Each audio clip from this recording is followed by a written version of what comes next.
Hello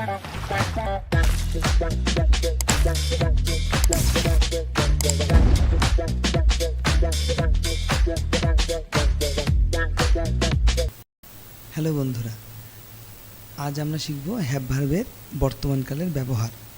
have verb মানে have অথবা হ্যাজের ব্যবহার। তাহলে সবার আগে আমাদেরকে চেনার উপায়টা শিখতে হবে যে কখন আমরা বুঝবো যে বাক্যটি হ্যাভ ভার্বের নিয়মে পড়েছে।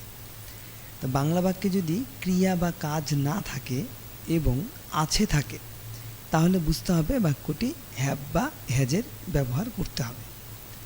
আবার বলছি, বাংলা বাক্যে যদি ভার্ব বা ক্রিয়া বা কাজ না থাকে এবং আছে থাকে, তাহলে বুঝতে হবে বাক্যটিতে হ্যাভ বা হ্যাজের ব্যবহার করতে হবে। যেমন আমার একটি কলম আছে, তাহলে এখানে ক্রিয়া বা কাজ নেই, শুধু আছে, তাহলে বুঝতে হবে যে এটি হ্যাভ ভার্বের নিয়মে পড়েছে। তখন আমরা বাক্যটিতে হ্যাভ বা হ্যাজ বসিয়ে বাক্যটি রচনা করব। হ্যাভ ভার্বের চেনার উপায় আমরা শিখে নিলাম। এবার আমরা শিখব বাক্য গঠনের নিয়ম। হ্যাভ ভার্বের ক্ষেত্রে প্রথমে কর্তা, তারপরে হ্যাভ ভার্ব, তারপরে অন্যান্য বসিয়ে বাক্য রচনাটা করতে হবে। এই ক্ষেত্রে অবশ্যই একটা কথা মনে রাখতে হবে যে এখানে বাক্য গঠনের সময় কর্তার সাথে যে এর কথাটি যুক্ত আছে সেটা আমরা বাদ দিয়ে দেব।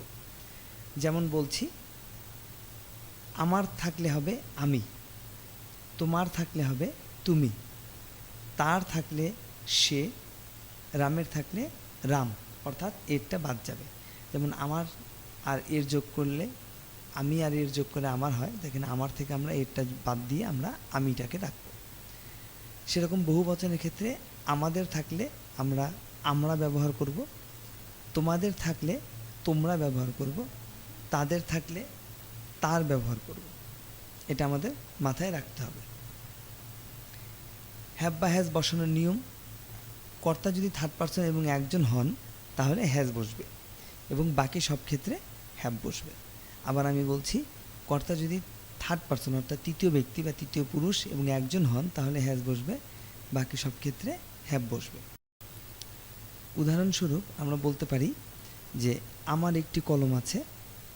সেটাকে যখন আমরা বাক্য গঠন করব, সাজাবো এইভাবে যে আমার আছে একটি কলম। কিন্তু যেহেতু কর্তার সাথেকার এর বাদ দিয়ে করতে হবে, তাই আমি লিখব আমি আছে একটি কলম। দেখুন ইংরেজিটা বলছি, আমি ইংরেজি আই, আছেতে হ্যাভ, একটি কলম এ পেন। তাহলে এটা আমাদের মাথায় রাখতে হবে যে সব সময় এরটা বাদ দিয়ে বাক্য গঠনটা করতে হবে কর্তার।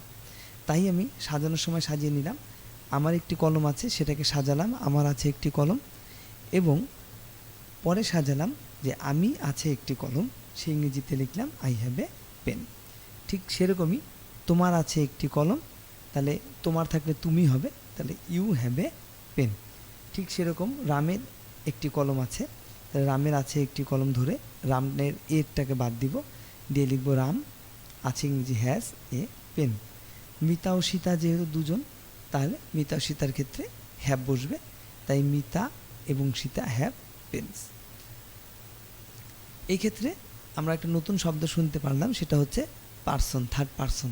তো পার্সনের ক্ষেত্রে এই জিনিসটা আমাদের মুখস্থ করে রাখতে হবে। সেটি হচ্ছে I we first person, you হলে সেকেন্ড পার্সন এবং বাকি সব হচ্ছে থার্ড পার্সন। অর্থাৎ আই উই মানে আমি এবং আমরা হচ্ছে ফার্স্ট পার্সন, যখন আমি নিজেকে বোঝাবো তখন হচ্ছে ফার্স্ট পার্সন।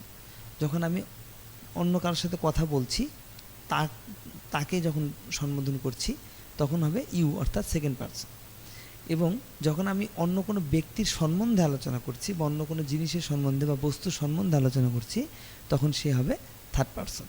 তাহলে এটা আমাদের মুখস্থ রাখতে হবে, I we first person, you second person এবং বাকি সব থার্ড পার্সন। এটা আমরা একটি ছড়ার আকারে মুখস্থ করে রাখব। ধন্যবাদ। আশা করি হ্যাভ ভার্বের আজকে বর্তমান কালটা আপনাদেরকে ভালো করে বোঝাতে পেরেছি।